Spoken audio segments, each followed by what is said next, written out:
조선시대 지조와 절개를 지킨 대표적인 인물이 성산문입니다. 조카 단종의 자리를 빼앗고 세조가 즉위하자 단종의 보기를 꾀한 이 사육신 중 한 명이 성산문이었어요. 성산문이 거사를 실패했어요. 그래서 잡혀와서 고문을 받을 때 세조는 너의 거취를 분명히 하라고 물었습니다. 그러나 성산문은 세조를 왕으로 인정하지 않았죠. 그런 마음이 전혀 없었습니다. 그리고 세조가 성산문을 직접 신문할 때도 끝내 왕이라고 부르지 않고 나으리라고 불렀어요. 이에 세조는 너가 나를 나으리라고 하는데 그럼 내가 준 녹봉은 왜 먹었냐라는 것이죠. 그러자 성산문이 상왕이 계시는데 단종이 계시는데 어찌 내가 나으리의 신하인가. 당신이 준 녹은 하나도 먹지 않았으니 내 집을 수색해보라 라고 이야기를 합니다. 그래서 세조가 명해서 성산문의 집을 수색해 보니까 세조가 즉위한 첫날부터 받은 녹봉이 그대로 보관되어 있는 거예요. 이렇게 해서 왕에 대한 절개를 지킨 성산문은 39세의 나이에 처형을 당했습니다. 이렇듯 세상의 왕을 섬기는 데에도 지조가 있어요. 그러나 예레미야가 활동하던 시대에 하나님께서 백성들을 향해서 예레미야 2장에서 말씀하시기를 너희는 기띔 섬들에 건너가 보며 게달에도 사람을 보내 이 같은 일이 있었는지를 자세히 살펴봐라.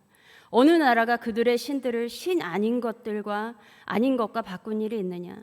그러나 나의 백성은 그의 영광을 무익한 것과 바꾸었도다. 어떤 이방인도 자신이 한번 신을 섬기면 신을 바꾸는 것이 쉽지 않은데 하나님의 백성이라고 하면서 너무나도 쉽게 하나님을 버리고 하나님의 말씀도 버리며 다른 신들을 섬긴다는 것이었어요. 한마디로 지조와 절개가 없다는 것이었습니다. 여러분, 오늘 본문을 보면요, 유다의 요시야 왕의 아들 이 여호야김 때에 여호와께로부터 말씀이 예레미야에게 임했다고 하고 있어요. 그런데 오늘 본문보다 이전에 여호야김 왕이 유다 왕이 되어 다스리기 시작할 무렵에 하나님은 예레미야에게 성전에서 말씀을 선포하라고 하셨는데 그 내용은요, 말씀대로 살지 않으면 성전이 실로처럼 되고 성읍이 멸망하여 여기에 아무도 살 수 없게 될 거다라고 했어요. 이 실로는 본래 처음에 언약궤를 두었던 곳이었습니다. 그런데 실로가 기원전 1050년 블레셋에 의해 파괴되었는데 예루살렘이 이와 같이 된다는 것이었어요. 그러나 혹시 그럼에도 불구하고 나의 백성이 내 말을 듣고서 악한 길에서 돌이키면 내리기로 작정한 재앙을 거둘 거다라고 말씀하셨어요. 하나님은 이렇게 멸망하기 직전까지도 백성들에게 회개를 촉구하셨고 회개하면 재앙을 내리지 않겠다고 하셨어요. 그러나 예레미야의 선포를 들은 유다의 고관들은 분개하면서 예레미야를 죽이려고 합니다. 그러나 그 중에 몇 명이 이렇게 얘기해요.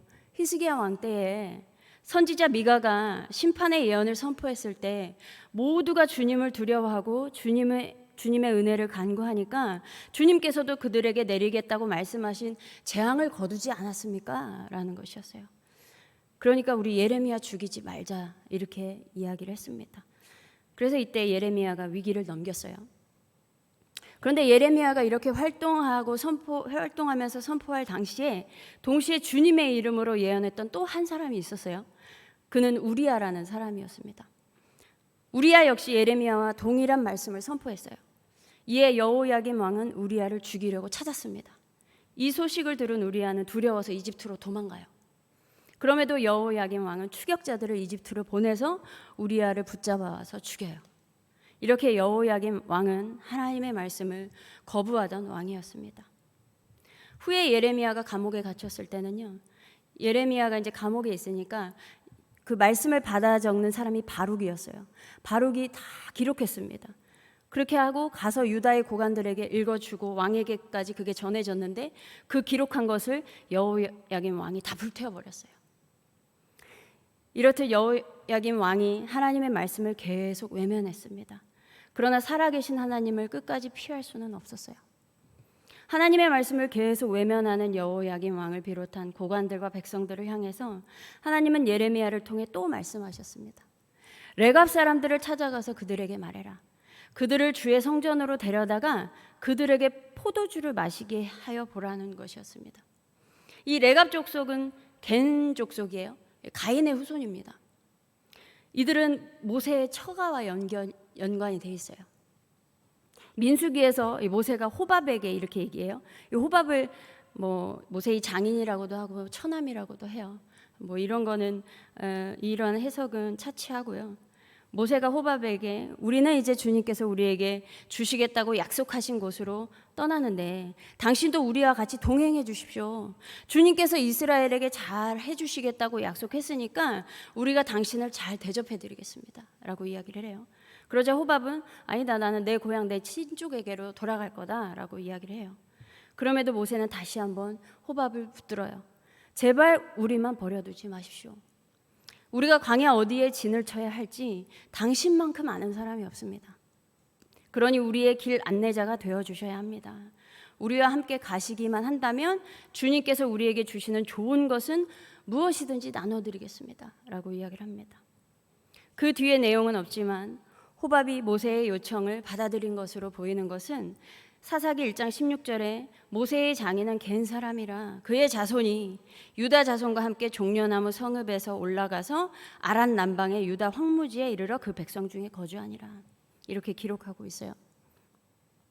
이스라엘 백성이 땅 분배를 받을 때 이 갠 족속 이 사람들도 그들의 몫을 받았다는 것을 알 수가 있습니다. 이러한 갠 족속을 향하여 발람 선지자는 이런 예언을 해요. 너의 거처가 견고하고 너의 보금자리는 바위에 있도다. 그러나 가인이 쇠약하리니 나중에는 아수르의 포로가 되리로다. 이 가인의 후손은 모두 쇠약해질 것인데 그 중에 갠 족속, 이 가인의 후손이지만 갠 족속은 견고할 거라고 예언하고 있어요. 그러한 갠 족속에서 한맛의 자손으로 레갑이 등장합니다. 성경에 몇 명의 레갑이 나오는데 오늘 본문에 나오는 관련된 레갑의 아들 요나답과는 열왕기하 10장에 나오는 사람과 동일한 인물이에요.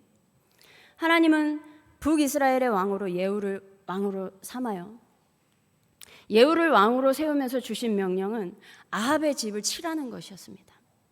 그렇게 해서 예후는 아합의 아들들까지 다 처단하면서 아합의 집안을 뿌리 뽑아요. 그리고 후에 예후가 북이스라엘의 수도인 사마리아로 가는 중에 이 레갑의 아들 여호나답을 만납니다. 여호나답과 함께 사마리아로 가서 아합의 지지자들까지 모두 숙청해요. 그리고 백성들을 모아놓고 이렇게 말해요. 아합은 바알을 조금밖에 섬기지 않았지만 이 예후는 그보다 더 열심히 섬기겠다. 그러니 이제 바알의 예언자들과 종들과 제사장들을 모두 나에게 불러다 달라고 이야기를 합니다. 바알에게 우리 성대하게 제사를 드립시다.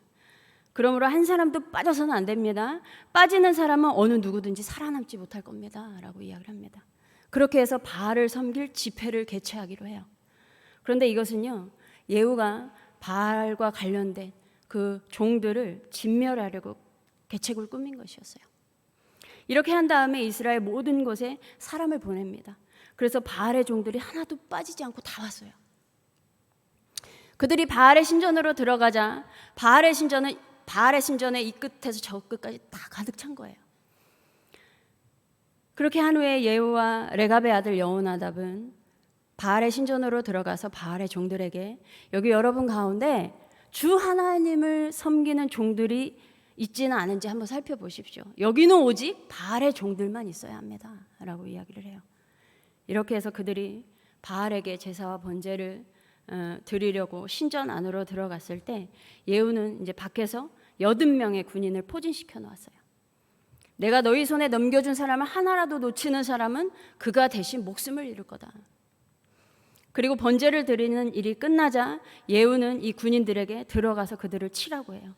하나도 살아나가지 못하게 하라고 합니다. 그러자 이 군인들은요, 그들을 그 바알의 종들을 칼로 쳐서 바깥으로 내던지고요, 바알 신전의 지성소까지 들어가서 우상들을 다 끌어내서 불태워요. 이 바알의 우상들을 깨뜨렸을 뿐만 아니라 바알의 신전을 모두 헐은 후에 그 신전을 화장실로 만들어 버립니다. 이렇게 해서 예후는 이스라엘에 자리 잡고 있었던 바알 종교를 말끔히 청소했어요. 이렇게 아합의 집안과 바알 종교를 뿌리 뽑는 일을 함께했던 여호나답이 오늘 본문에 나오는 레갑의 아들 요나답과 동일 인물입니다. 그래서 본문에 나오는 레갑의 후손들은요, 지금 근데 예루살렘에 살고 있어요. 그동안에 이들의 이동 경로를 정확히 알 수는 없지만요. 우리가 읽진 않았지만 11절에 보면 바벨론의 느부갓네살 왕이 이 땅에 올라왔을 때에 갈대아인의 군대와 수리아인의 군대를 피하여 예루살렘으로 가자 해서 지금 예루살렘에서 머물고 있다라고 하고 있는 것을 볼 수 있어요. 이러는 가운데 하나님께서 예레미야에게 말씀하시기를 레갑 사람들의 집에 가서 그들에게 말하고 그들을 성전 내에 있는 한 방으로 데려다가 포도주를 마시게 하라는 거예요. 그래서 예레미야는 하나님께서 말씀하신 대로 레갑 사람들 데리고 가서 그의 후손들에게 포도주가 가득한 단지와 술잔을 놓고 마시라고 권했습니다. 그러나 그들은 단번에 거절해요. 이유는 이 레갑의 아들, 자신들의 선조 요나답, 이 예후와 함께 바알 신전을 타파했던 이 요나답의 명령을 거역할 수 없다는 것이었어요. 이 요나답이 후손들에게 지키도록 명령한 것은요, 첫 번째 포도주를 마시지 말아라, 두 번째 포도원을 소유하지 말아라, 세 번째 집을 짓지 말며 머물러 사는 땅에서 평생 장막에서 살아라 라는 것이었습니다. 요나답이 이렇게 명령하는 것은 가나안의 풍습과 종교를 본받지 말라는 것이었어요.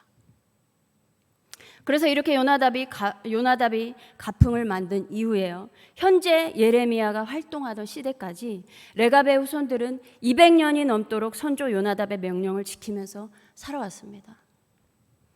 이에 하나님은 유다 사람들과 예루살렘 주민들에게 말씀하시기를 레갑의 아들 요나답이 자손에게 포도주를 마시지 말라고 명령하는 것이 이렇게 엄수되고 있다. 그 자손은 조상이 내린 명령에 순종해서 이날까지 전혀 포도주를 마시지 않는다라는 거예요. 그러나 나는 내 종 예언자들을 모두 너희에게 보내고 또 거듭하여 보내면서 권고했다. 각자 자신의 악한 길에서 돌아서고 행실을 고치고 다른 신들을 섬기려고 쫓아다니지 말라고 하였고, 그래야만 내가 너희와 너희 조상에게 준 땅에서 너희가 살게 될 것이라고 했다. 그러나 너희는 나에게 귀도 기울이지 않았고 나의 말도 듣지 않았다. 그래서 내가 유다와 예루살렘의 모든 주민에게 선포한 모든 재앙을 내릴 거다라고 말씀하셨습니다. 그러나 레갑 사람의 가문에게 말씀하시기를 너희가 너희 선조 요나답의 명령을 순종하여 그의 모든 규율을 지키며 그가 너희에게 명령한 것을 행하였도다. 레갑의 아들 요나답에게서 내 앞에 설 사람이 영원히 끊어지지 아니할 거다. 그러니까 하나님을 섬길 사람이 대대손손 끊이지 않을 것이라는 의미였어요. 이 발람 선지자가 갠 족속을 향해서 너의 거처가 견고하고 너의 보금자리는 바위에 있도다 예언했던 것처럼 이방 족속임에도 불구하고 하나님께서 견고하게 자리 잡게 하셨다라는 것이죠. 여러분, 이렇게 이방 족속인 레갑의 후손들은요, 선조의 명령을 철저하게 지켰습니다. 절개가 있었어요. 이러한 절개와 지조를 하나님은 높이 평가하셨고요, 하나님을 섬길 사람이 대대손손 이어질 것이라고 하셨습니다. 한마디로요, 천대까지 복 주신다는 말씀인 것이죠. 여러분, 하나님의 백성들에게서는 여호와 신앙이 무너져 있고 하나님의 말씀을 무시하던 때에 예레미야는 활동해야 했어요. 동족의 위험이 늘 도사리고 있었고 감옥에도 갇히고 구덩이에 갇히기도 했습니다. 그러나 그럴 때 결정적인 역할을 했던 사람들 중에 또 다른 이방인이 있었어요. 한 번은 시드기야 왕 때 예레미야의 메시지를 들은 왕궁 대신들이 예레미야를 구덩이에 던져 넣었습니다. 이 일을 알게 된 왕궁 내시 구스 사람, 이 에벤멜렉이 왕에게 간언을 해요. 임금님, 저 사람들이 예언자 예레미야에게 한 일은 모두 악합니다. 그들이 예레미야를 구덩이 속에 집어넣었으니 그가 그 속에서 굶어 죽을 것입니다. 이래야 되겠습니까? 라고 간언을 합니다. 이렇게 구스인 에벤멜렉으로 인해서 예레미야는 구덩이에서 나올 수 있었어요. 후에 시드기야 왕이 바벨론의 느부갓네살 왕에게 잡힌 후에 예레미야에게 여호와의 말씀이 임하는데 그것은 구스 사람 이 에벤멜렉에 관한 말씀이었습니다. 내가 이 도성에 복이 아니라 재앙을 내리겠다고 선포했는데 이제 내가 한 그 말을 이룰 거다. 이 일이 바로 그날에 너가 보는 앞에서 일어날 것이지만 바로 그날에 내가 너를 건져내겠다. 너가 두려워하는 사람들의 소나기에 들어가지 않도록 하겠다. 오히려 내가 너를 반드시 구해서 너가 칼에 죽지 않게 하겠다. 너가 나를 믿었기 때문에 내가 너의 생명을 너에게 상으로 준다. 야고보서 2장 13절에 긍휼을 행하지 아니하는 자에게는 긍휼 없는 심판이 있으리라. 긍휼은 심판을 이기고 자랑하느니라 라고 말씀하고 있어요. 이 이방인인 구스 사람 에벤멜렉이 예레미야에게 베푼 긍휼로 인해서 심판의 날에 이 에벤멜렉이 심판을 이겼습니다. 여러분, 예레미야가 활동하던 시대에 이 정통이라고 하는 이 하나님의 백성은 전혀 하나님의 백성의 모습이 아니었습니다. 하나님의 백성이라고는 하지만 정작 하나님을 거부하고 하나님 말씀에는 관심 없고 이방인보다도 더 못한 태도로 살아갔어요. 반면 이방인이지만 그들의 믿음과 삶은 하나님께서 인정하고 칭찬하셨고요. 심판에서 보호하고 건져내셨습니다. 여러분, 현재 나는 그리고 우리 교회는 더 나아가서 한국 교회는 어떤 모습일까요? 어쩌면 우리는 나중된 자로부터 더 배워야 할지도 모르겠습니다. 혹은 믿지 않는 자들로부터 배워야 하는 것들이 더 많을지도 모르겠어요. 그러나 이제 우리는 더 이상 두 주인을 섬길 수 없습니다. 오직 하나님만 섬기는 지조와 절개가 있는 하나님의 백성이 되기를 바랍니다. 레갑 사람들이 자신의 선조의 말을 200년이 넘도록 철저하게 지켰던 것처럼 이들의 모습과 같이 우리도 성령님을 의지하며 하나님의 말씀을 지키며 살아가기를 바랍니다. 그러나 내가 하나님의 말씀을 잘 지킨다고 해서 그것을 나의 의로 여기지 아니하며 구스인 에벤멜렉이 했던 것처럼 사람들에게 긍휼을 베풀고 생명을 살리는 일에 사용하시기 바랍니다. 그래서 심판의 날이 올지라도 심판을 이기고 자랑하는 진정한 하나님의 백성이 되기를 소망합니다. 기도하겠습니다. 하나님 아버지, 정말 감사합니다. 하나님께서 우리를 하나님 백성 삼으시고 또 하나님께서 우리가 어떻게 살아가야 할지 모르는 상황 가운데서 그 방향을 알게 하시기 위해 또 하나님을 알게 하시기 위해 이 말씀을 주셨음을 다시 한번 기억하며 하나님, 이 말씀 귀하게 여기며 살아가는 우리 모두가 되게 하여 주시옵소서.